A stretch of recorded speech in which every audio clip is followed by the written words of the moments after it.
Chapter 88. Schools and Schoolmasters.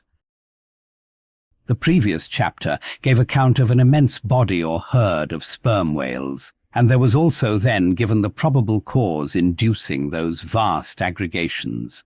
Now, though such great bodies are at times encountered, yet, as must have been seen, even at the present day, small detached bands are occasionally observed, embracing from 20 to 50 individuals each. Such bands are known as schools. They generally are of two sorts, those composed almost entirely of females, and those mustering none but young vigorous males, or bulls, as they are familiarly designated. In cavalier attendance upon the school of females, you invariably see a male of full-grown magnitude, but not old, who, upon any alarm, evinces his gallantry by falling in the rear and covering the flight of his ladies. In truth, this gentleman is a luxurious Ottoman, swimming about over the watery world, surroundingly accompanied by all the solaces and endearments of the harem. The contrast between this Ottoman and his concubines is striking, because while he is always of the largest leviathanic proportions, the ladies, even at full growth, are not more than 1/3 of the bulk of an average-sized male. They are comparatively delicate indeed, I dare say not to exceed 6 yards round the waist. Nevertheless, it cannot be denied that upon the whole they are hereditarily entitled to embonpoint. It is very curious to watch this harem and its lord in their indolent ramblings. Like fashionables, they are forever on the move in leisurely search of variety. You meet them on the line in time for the full flower of the equatorial feeding season, having just returned, perhaps, from spending the summer in the northern seas, and so cheating summer of all unpleasant weariness and warmth. By the time they have lounged up and down the promenade of the equator a while, they start for the oriental waters in anticipation of the cool season there, and so evade the other excessive temperature of the year. When serenely advancing on one of these journeys, if any strange, suspicious sights are seen, my Lord Whale keeps a wary eye on his interesting family. Should any unwarrantably pert young Leviathan coming that way presume to draw confidentially close to one of the ladies, with what prodigious fury the Bashor assails him and chases him away. High times indeed if unprincipled young rakes like him are to be permitted to invade the sanctity of domestic bliss.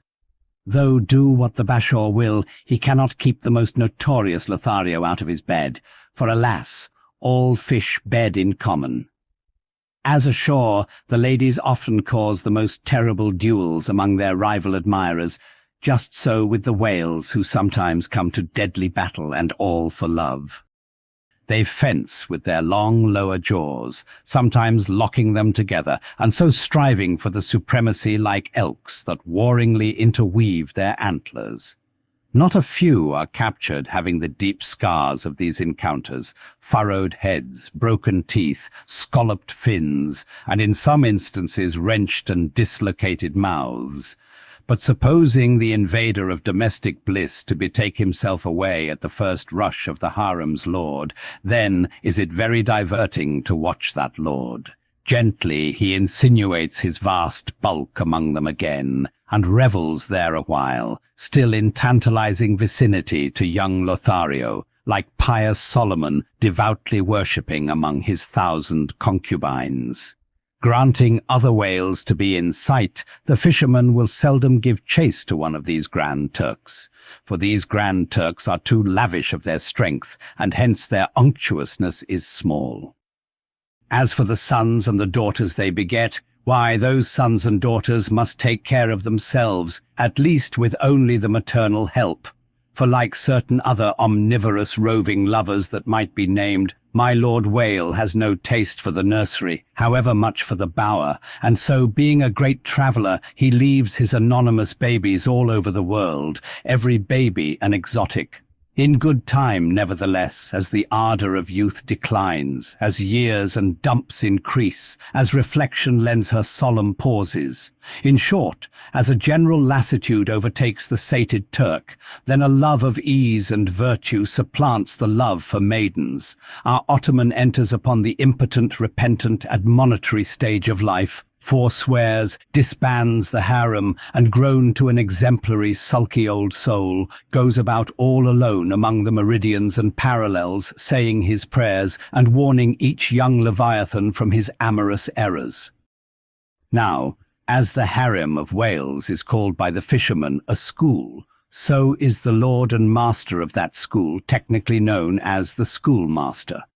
It is therefore not in strict character, however admirably satirical, that after going to school himself, he should then go abroad, inculcating not what he learned there, but the folly of it. His title, schoolmaster, would very naturally seem derived from the name bestowed upon the harem itself, but some have surmised that the man who first thus entitled this sort of Ottoman wail must have read the memoirs of Vidocq and informed himself what sort of a country schoolmaster that famous Frenchman was in his younger days, and what was the nature of those occult lessons he inculcated into some of his pupils. The same secludedness and isolation to which the schoolmaster whale betakes himself in his advancing years is true of all aged sperm whales. Almost universally, a lone whale, as a solitary leviathan is called, proves an ancient one. Like venerable moss-bearded Daniel Boone, he will have no one near him but nature herself, and her he takes to wife in the wilderness of waters, and the best of wives she is, though she keeps so many moody secrets. The schools composing none but young and vigorous males previously mentioned offer a strong contrast to the harem schools. For while those female whales are characteristically timid, the young males, or 40-barrel bulls as they call them, are by far the most pugnacious of all leviathans, and proverbially the most dangerous to encounter, excepting those wondrous grey-headed grizzled whales sometimes met, and these will fight you like grim fiends exasperated by a penal gout. The 40-barrel bull schools are larger than the harem schools. Like a mob of young collegians, they are full of fight, fun, and wickedness, tumbling round the world at such a reckless, rollicking rate that no prudent underwriter would insure them any more than he would a riotous lad at Yale or Harvard. They soon relinquish this turbulence, though, and when about 3/4 grown, break up and separately go about in quest of settlements, that is, harems. Another point of difference between the male and female schools is still more characteristic of the sexes. Say you strike a 40-barrel bull, poor devil, all his comrades quit him.